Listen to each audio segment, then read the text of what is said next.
name is Nakia, the content creator for True Horror Stories POV. Okay, this backstory episode will be for the story Bedridden. Okay, but first and foremost, I want to minta maaf banyak-banyak dulu sebab I am not able to bring in the guests for this episode lah.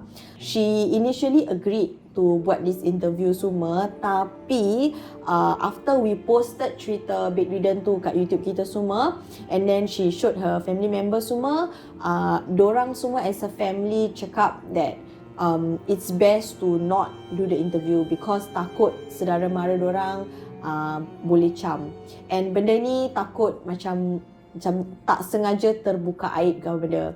So it was her decision to tarik diri and not do this interview. So but she gave me the permission untuk sampaikan cerita ni juga kepada korang semua. But yalah, of course I have to censor some things lah. So tapi jangan marah dulu Okay, so tapi jangan risau because I actually managed to find, tak sengaja tengah scroll TikTok, I saw this another lady who encountered something similar to what this Bedridden story ni lah berlaku kan. So she will be here to share her story as well lah. So kirakan this is oleh kerana I cannot bring the guest over, I make it up by bringing another guest to share another ghost story dengan korang lah So harap jangan marah. Okay, so basically this story ni berlaku by this lady ni. I'm just gonna namakan dia Puan Aminah lah I'm just gonna name her Puan Aminah. So cerita ni berlaku pada tahun 2015.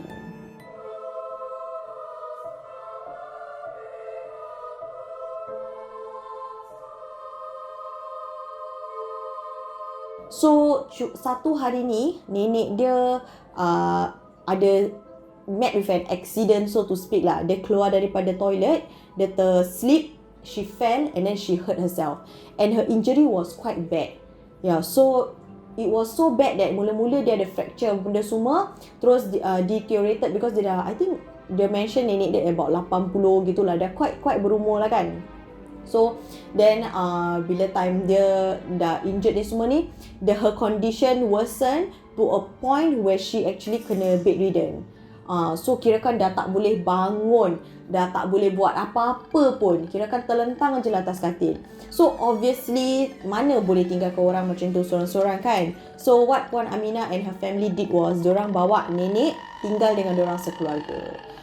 So actually Puan Aminah ni cakap sebelum nenek dia tinggal dengan dia balik rumah malam-malam ke, dia tak tidur malam ke, dia apa benda kan, time waktu seorang-seorang ke apa, dia tinggal rumah seorang-seorang malam-malam pun, dia tak ada rasa seram sejuk, dia tak ada rasa takut, dia tak ada apa-apa, pasal tak ada benda terjadi tau. So dia rasa macam aman lah gitu. And then also sebelum nenek dia tinggal dengan dia ni orang, dia cakap dia sebenarnya penyabar, dia macam tak suka marah-marah, dia cakap lah. So she said that actually dia ni orang very soft spoken semua, tapi ever since nenek dia tinggal dengan dia kan, dia rasa macam cepat marah. Macam padahal orang buat benda sikit salah je, dia macam melenting gitu. Habis dia nak control pun, dia cakap susah nak control. That's why in the video, if you guys see, I try to put in that part, which is bila dia suruh Ira buka pintu, dia marah-marah. Habis bila dia macam suruh ni, dia tak habis nenek dia panggil dia gitu kan. Because I just want to portray that dia just very marah. So si Puan Aminah ni, she tell me lah, dia cakap dia tak ada apa-apa dengki dengan nenek dia sayang. Cucu mana tak sayang nenek kan. It's just that she don't know why she feels, dia rasa macam ni tau. So satu hari ni, okay, so nenek dia ni, like I repeat nenek dia tak boleh bangun sendiri, tak boleh buat apa-apa sendiri. Even kalau nak buang air besar, buang air kecil, semua orang kena buat kan. So it was that bad.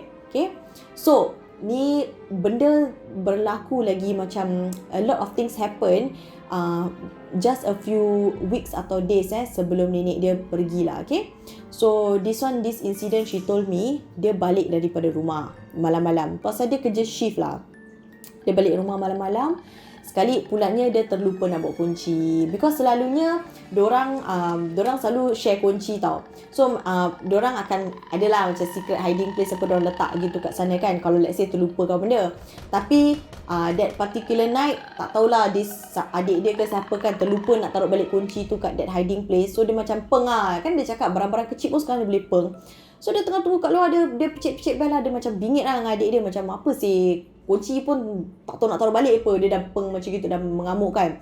Dia picit-picit bel semua, dia ketuk-ketuk semua kan. And then rumah dia, kita try to dapat rumah macam seakan lah, macam koridornya rumah. Rumah dia gitu tau. So dia in her actual house, dia cakap rumah dia letak langsir setengah. Tak tahu kalau korang tahu ke tak langsir macam ada ni tingkap, habis dia letak langsir setengah je. So what happened was, dia call adik dia, dia picit-picit bel semua. Habis lepas tu dia dengar tau bunyi phone adik dia ringing semua kan, tapi tak ada orang angkat. So dia macam geram lah, macam apa dia ni buat, tidur ke, macam dia pun balik lambat kan, pukul 1-2 kan. So dia lompat, dia nak tengok ke atas yang langsir tu tau. Selalunya dia cakap tak ada apa-apa. Yelah, tak ada apa-apa lah kan, orang tak fikir apa-apa pun, orang cuma nak ngendap rumah sendiri lah kan. So dia lompat. Tapi yang peliknya, bila dia tengah lompat tu, dia ada nampak tau, imbas. Dia nampak macam ada orang dalam dapur dia tau. Ada orang tengah kat dalam dapur dia, macam tengah cari makan gitu. Terbongkok-bongkok tengah cari makan kat dalam dapur. Sekali bila dia lompat-lompat, benda tu macam nampak dia kan. Benda tu lekas-lekas merangkak masuk bilik balik. Tapi this one kita terpaksa ubah sikit pasal layout rumah yang kita shooting ni dengan si rumah Puan Aminah ni lain sikit lah. Kalau if I were to do that, korang tak nampaknya, dah kena block dengan kerusi semua. So that's why kita tukar sikit. Tapi the essence is there. Basically what happened was, dia lompat, dia nampak ada this makhluk ni tengah cari makan dekat dalam dapur. Sekali lepas tu sambil dia lompat, dia macam lompat tengah nak tengok lah kan. Benda tu perasan dia, benda tu terus merangkak masuk balik bilik nenek dia. Tu dia dah terfikir macam, nenek boleh bangun. Dia macam terfikir, time tu dia tak fikir macam apa-apa pelik apa. Dia fikir, nenek boleh bangun gitulah. Sekali kebetulan adik dia pun buka pintu, dia masuk semua. Dia macam dah rasa macam, apa ni nenek macam actually bedek ke apa, rasa macam feeling suspicious gitu kan. Dia lalu bilik nenek dia tengok, nenek dia tengah tidur nyenyak. Time tu lampu bilik nenek dia on tau. So dia nampak, nenek tidur nyenyak agaknya dia penat lah, dia fikir gitu. Agaknya dia penat, dia ternampak lah macam, kirakan dia punya own imagination lah, dia kata gitu. So dia pun masuk mandi semua, buat macam biasa lah kan. Okay, so this part ni dia cakap nenek dia pakai banyak barang kemas. Okay, nenek dia memang ada banyak jewellery semua. And kadang-kadang bila dorang angkat nenek dia semua, macam kirakan nak angkat, nak bersihkan nenek dia ke, nak mandikan nenek dia kan, ada bunyi gelang kemas tu langgar-langgar each other, habis ada bunyi ting macam gitu. So kadang-kadang bila dia dengar bunyi kecing-kecing ni, kadang-kadang it might be nenek dia tergerak sikit habis dengar tau. So it is also a way for them to know that nenek dorang nak barang. So malam tu lepas dia dah mandi semua kan, dia cakap lah okey lah, nak tidur boring kan, asyik balik kerja tidur. So dia macam fikir macam tengok TV dululah kan. So sambil dia tengah tengok TV gitu, dia dengar ada bunyi kecing gitu tau, bunyi gelang lah kan gitu. Sekali dia ingatkan adik dia macam tengah kasih nenek dia buat apa kat bilik. Habis dia cuy lah, dia tengok dalam bilik dia, tengok gelap je bilik nenek. Dah pasal dia dah keluar semua, agaknya adik dia dah tutup lampu kan. Tengok gelap ber, nenek dah tidur apa. Tak apalah, dia makan lah sambil makan. Dia makan ni semua, sekarang nak cuci pinggan. So dia bangun. Bila dia bangun, dia nak lalu dari bilik nenek dia tu, dia nampak tingkap bilik nenek dia tu buka sebesar-besarnya. Tak ada langsir, tak ada apa tau. Tak tahu lah tak ada langsir ataupun langsir ketepikan lah. Tapi what she told me was, dia punya tingkap besar, ada lampu suluh kat dalam. Apa dia nampak, nenek dia tengah baring kat lantai gitu, badan dia bengkok macam gini, tengah macam buaya lah. Macam senang kata macam buaya tengah ambil matahari gitu. So badan dia bengkok gitu, dia tengah looking up towards the tingkap gitu. So dia tengah lalu, habis dia tak nampak tau benda ni. Habis dia macam habis dia dah panik, dia dah macam, because dia really sure dia nampak benda tu. Dia bukan macam samaran lagi tau, macam tadi pagi dia nampak kan. Habis dia dah jalan gitu, dia fikir macam ni betul tak betul So dia nak reverse lah, nak tengok kan. Tapi dia cakap by then dia punya bulu roma dah naik semua, dia dah rasa tak sedap hati. Dia just teruskan masuk dapur, letak pinggan makanan dia semua, dia lari masuk bilik. Tu dia buat bodoh. So tu the first few incident that happen yang dia rasa macam lain macam kan. So waktu tu dia cakap just a few, because benda ni berlaku sebelum nenek dia meninggal lah, kan, in between this period kan. Dia cakap kan, dia always have this dream. Dia cakap dia selalu ada this mimpi. Dia mimpi nenek dia datang kat mimpi dia. Tapi dia cakap nenek dia bukan macam nenek dia. Dia cakap nenek dia bongkok, dah bongkok 3 tau dia kata. Tapi kat dalam mimpi tu nenek dia dah macam tegak. Habis muka dia pun macam bukan muka nenek dia. So dia cakap tapi dalam mimpi tu dia tahu tu nenek dia. So dia macam confused tau. Tapi dalam mimpi tu dia ingat nenek dia keep on cakap dengan dia apa tau. Cu, ni cu, tolong nenek. Ambil ni. Macam gitu. So and then dia macam dalam mimpi tu tak tahu lah pasal dia macam tak faham lah, because kan dia cakap dia tak tahu tu nenek dia bukan. Habis dia macam apa ni gitu. So dia kata 3 kali malam dia berturut-turut dia mimpi sama mimpi, sampai the third night she woke up, dia terbangun, dia kata tangan dia dah macam gini. Tapi tangan dia macam gini, tapi just before dia bangun kan, dia macam tersnap, tak tahu apa pasal lah. Dia kata dia just tersadar dari mimpi dia. Bila dia sadar dari mimpi dia, tangan dia dah macam gini, habis dia berpeluh. Tu dia kata dia dah panik lah. Dia cakap apa pasal lah aku tengah tidur macam gini. So dia ingatkan dia sleepwalking, ataupun ada orang kan tidur dia buat benda kan. So dia ingatkan dia gitulah kan. Tapi dia cakap seumur hidup dia tak pernah sampai terduduk tangan dah macam gini. Dia tak pernah. Jadi shortly after the days after that incident kan, I think about, dia kata 2-3 hari lah agaknya dia cakap nenek dia pun meninggal. So dia cakap lah dalam mimpi tu dia tak tahulah kalau dia ambil ke tak. Tapi setahu dia cuma tadarkan tangan dia, tapi belum sempat nenek dia kasih benda apa kat dia. Dia cakap dia dah terbangun. So dia really tak tahulah whether dia dah terambil ke tak. So after that nenek dia pun dah pergi. Nenek dia pun dah arwah ni kan. Terus tiba-tiba dia cakap rumah tu rasa nyaman. Dia cakap tak tahu apa pasal lah, dia rasa semacamnya lega. Tapi dia fikirkan lega tu more of apa tau, more of maybe dia cakap dia jahat sikit lah. Dia rasa macam okay, relief, dia tak payah jaga nenek dia lagi. Pasal selama ni kan dia penat, dia selalu kena dengar macam nenek dia panggil, nak kasih air semua macam gini-gini semua kan. So dia macam at least maybe there's a relief lah. Dia kata lesser responsibility atau burden lah, so to speak lah dia kata. Tapi dia cakap yalah, this feeling ada, tak tahu lah, is unexplainable feeling. Tapi berapa hari selepas nenek dia dah pergi, dia cakap malam-malam dia tengah tak tidur semua kan, dia dengar bunyi gelang nenek dia sama bunyi gitu. Mula-mula dia dengar bunyi gelang tu tak kerap tau, cuma macam malam-malam ting macam gitu, sikit-sikit je dengar. Sekali nak masuk malam ke berapa entahlah, saya tak ingat, maaf malam ke berapa dia kata makin kuat dia punya ringing dia, sama makin often. So kening macam makin cepat tau interval dia tau. Tu dia rasa macam apa pasal ni? Macam like apa benda ni? Dia check ni kan handphone ke apa benda ke apa, bukan. Dia macam tak boleh fikir lah kan apa benda kan. So after that dia pun until satu malam ni dia punya adik tak ada kat rumah. So dia kat rumah seorang tau. So tu part lah dia kata was the thing that really buat dia fikir yang something is wrong lah somewhere. Macam maaf katalah, dia kata maybe nenek dia piara benda lah ke apa kan. So what happened was that night bila dia tengah tidur malam kan, dia nak keluar, dia lupa yang adik dia sebenarnya tidur dekat rumah saudara ke apa, tak adalah kat rumah senang kata kan. So dia keluar nak minum air macam biasa, dia tak ada fikir apa-apa. Sekali lagi dalam macam pukul 2-3 pagi gitu, so dia dengar lagi tau, tengah minum air, dia dengar bunyi gitu. Tapi dia ngening tu sopan je, dia cakap macam halus je bunyi dia. So dia macam fikir macam okay, agaknya ni lah dah nak start lagi lah, bunyi aja. Pasal dah biasa kan yang bunyi gitu. So dia ingatkan ni bunyi lagi kan, dia fikir gitu. Lepas tu this time kan, it was accompanied by bau. Ada this bau, dia cakap kan, bau dia bau macam bau najis. Dia cakap dia bau teruk lah bau dia. So itu yang buat dia terasa macam asal tiba-tiba bau ni kuat datang kat dia gitu. So dia dah panik. Dia cakap okay tak apa, dia minum air teguk lekas-lekas, dia nak jalan tau.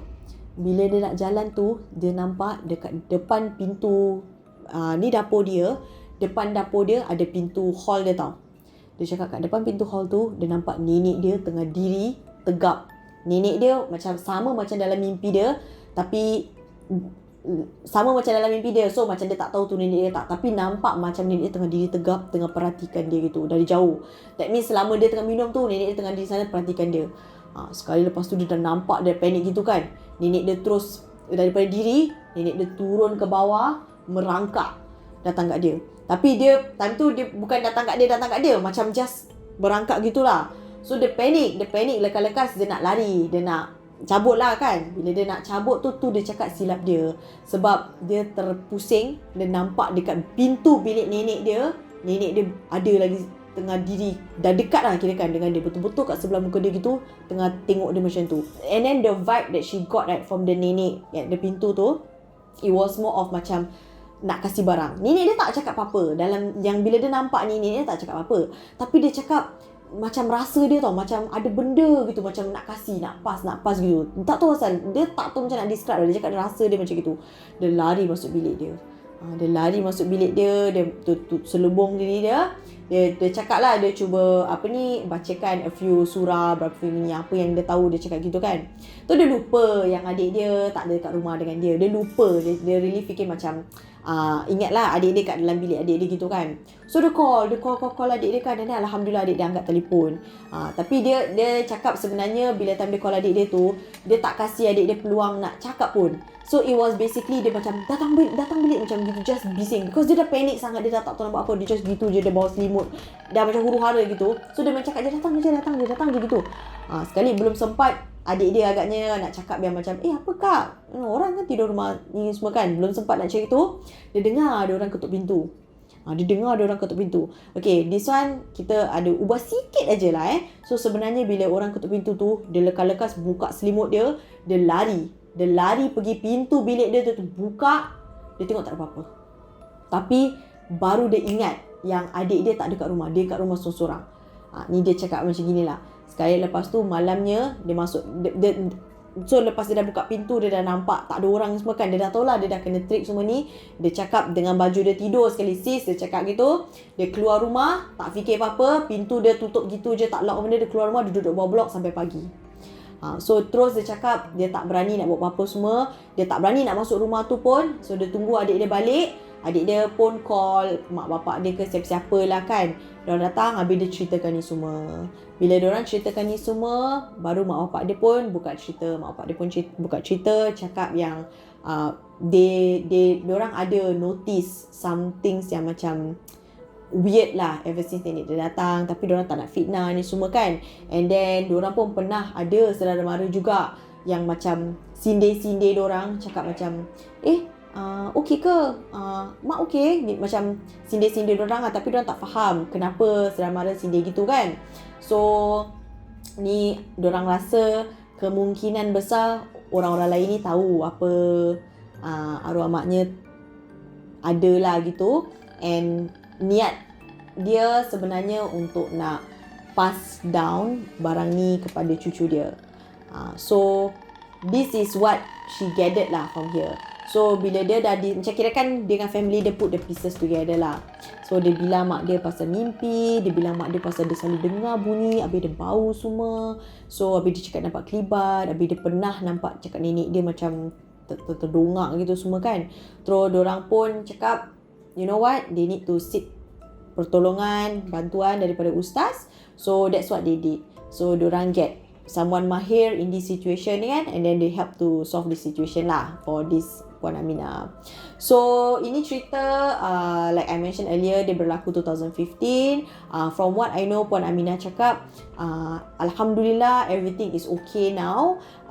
Nothing much happen after that whole incident. So basically itu je lah cerita dia.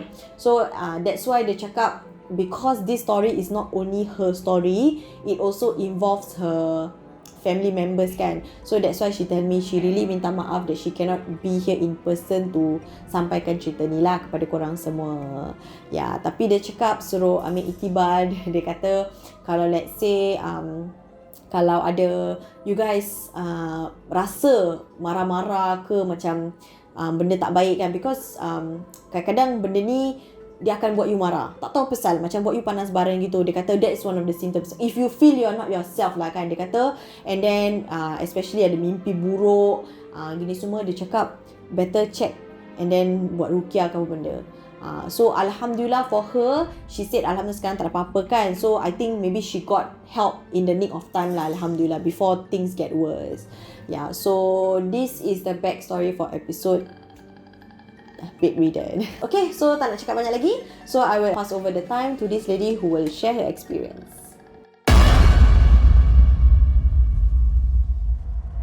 Hi, my name is Shaz and this is my story.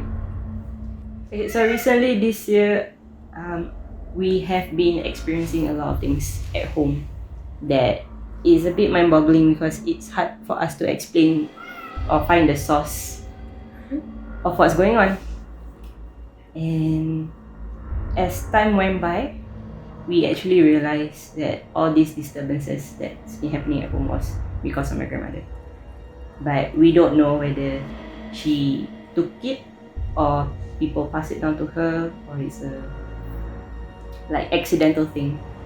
So when all this experience happened, it freaked us off a bit lah. My dad actually saw something drop from the toilet, from the top of the toilet down to the floor, and my cats actually reacted to it. And my mom hearing my grandmother talking to herself, and while she's eating, she actually mumbled, makan. So we don't know whether she's feeding herself or feeding someone else. And so, but malam-malam, she cannot sleep because she keeps saying that somebody's in her room, somebody's waiting for her to come home. And there was a few times that she said that her mom was in the room with her. And my great-grandmother passed away quite a long time ago. So she said that mak nak balik. And she did mention my dad has yet to take her home. So yeah, that kind of threw my mom off a bit because we don't know who is she waiting for, what is she waiting for. And there was a few times also that she mentioned there was people in front of the house waiting for her. Yeah. Right, so when we first got a hospital bed for her to prevent her from coming off or walking around the room, she actually refused to sleep at the hospital bed for 2 nights. And then my mom asked her what's wrong. After that, she mentioned there was somebody underneath the bed, and clear cut there was no one at home. It was just my mom and her at that time. So my mom, being my mom, decided to say, kau jangan kacau orang tua ni, kau jangan kacau keluarga aku, kau keluar, ini rumah aku. When she said that, after that she went to pray. While she was praying, I don't know whether she tengah rukuk ke sujud, she said that she felt a hand holding on to her ankle, and it was quite hot while she was praying. So, but she continued her prayers lah. And after that, things settled down. After things settled down, she slept on the hospital bed, and we still kept the sights up. One night, we found her not on the bed. And we started wondering how did she get off from the bed, because my grandmother has difficulties walking. She's technically wheelchair bound, so we don't know how she got off the bed. And we actually found her in the living room. She was sitting down. She was sitting on the living room, and she said that, like what I mentioned earlier on, she said that somebody was in her room. But how she got off the bed, we really don't know. We had no idea. we found her sitting in the living room at like 2 a.m. in the morning. 2 a.m. Yeah, it was 2 a.m. in the morning. Yeah. There was a sound that came out from my grandmother that sounded like a tiger. And then again, when that happened, my mom was alone with her. So that was something that my mom, until now, she cannot explain.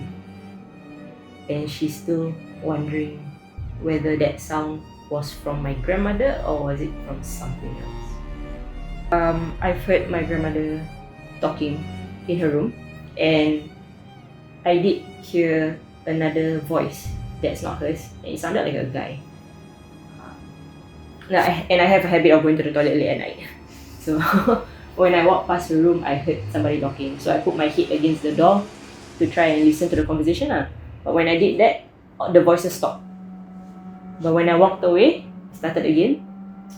And I did the same thing. I put my head against the door, conversations stopped. So I just buat bodoh lah. Yeah. There was constant movement in her room late at night. I keep hearing things being shifted around, but when we checked on her in the morning, nothing was being shifted. It just sounded like, not sure whether it was her or something else that was moving around the room. It can continue for like 2-3 hours. And I tend to sleep late, so I will keep hearing all these things being moved around. When Cute passed away, I actually saw a black ball pass by the kitchen window. It was quite fast. And so far my mom hasn't seen anything yet, but she's heard voices also. And before she heard that voice, Ayan reacted first. Ayan, who's Ayan? The cat. Oh, the cat. Yeah. So Ayan reacted first. After that, my mom asked, "Hey, what's wrong with you?" And then she heard a male voice going, At your mom's at her ear. Yeah. Wow. Okay. It was clear as day, and it was like in the afternoon. When she heard that. Yeah, she heard that. Yeah. But then no one was home. No one was home. It was just her, my grandmother. Because me and my dad, we both work. And then my mom is a stay-home mom. I understand. So yeah, so she's the one who gets more experience. Past 2 nights, she refused to sleep. She woke up at about 12 a.m, sometimes 2 a.m, and she will call out for my mom lah. And selagi tak ada orang buka pintu dia, selagi tu lah, she will just keep calling my mom. The first few times when my mom started ngaji, she did her lessons after Maghrib lah. Then my grandmother, usually during that time, she will be in the living room. As my mom is reciting, then my grandmother will keep calling my mom, like to ask for water lah, or go to the toilet or have some snacks. So my mom nak ngaji pun tak tenteram. So she keeps getting disturbed. And the thing is, the best catch is, my grandmother is deaf. Before it all started, my grandmother has a very big appetite. Okay. Yeah, so she can eat and eat and eat and eat and we don't know. She when she was still sihat lah, boleh katakan. She's actually quite small. Quite small. Yeah, but she's she actually has crazy appetite. Yes. Okay. And she has a habit of putting aside. Back then she had a habit of putting aside food, but food yang belum makan. Okay. She'll put in a small bowl and she just put aside that, but she never say for what lah. But korang tak tanya dia kenapa tak no, makan. we didn't think about anything. We just thought that macam gitu je lah. Maybe she would eat it later or whatever. We thought that. Yeah. But eventually, what happened? The bowl empty. Yeah. Okay. Tapi tak tahu lah. But we don't know who. Okay. It could be her. I don't know. It could be her lah. It could be her. Fikir baik. She woke us up quite late lah. She said that she heard people talking in her room. Then again, just to remind you guys, she cannot hear. And she said that she heard children running around the corridor. At that period of time, my neighbours belum kahwin. And my neighbours didn't have kids back then. And these kids, they don't run around the corridor. Okay. So when she said that she heard children running around the corridor late at night, we were like, apa ni? Tak ada apa-apa lah, tak ada orang lah. Then we just give in lah, let her sleep inside our room. And in the morning when we checked her room, there was somebody there. Yeah. Another time she fell. 5 minutes after I left my house to go to work, she fell in her room. My mum baru nak solat subuh. Kepala dia berdarah because she hit the bucu. The bucu of Yeah. the furniture. Yeah. Mm-hmm. Okay, then after that you guys decided to buy for her a hospital bed. Yes, we did. And then that's when things got a bit more aggressive. Yes. The conclusion that my mom and I actually came up with was maybe when she was younger, something happened and macam, we don't know kalau dia ambil ke orang kasih ke, so dia terambil. So we just don't want to think negative about it lah. So what we are trying to do now is to cleanse her and the house. The house, okay. So macam whatever it is, kita kalau boleh tak nak fikir buruk lah pasal orang. Bagus, that's good, yeah.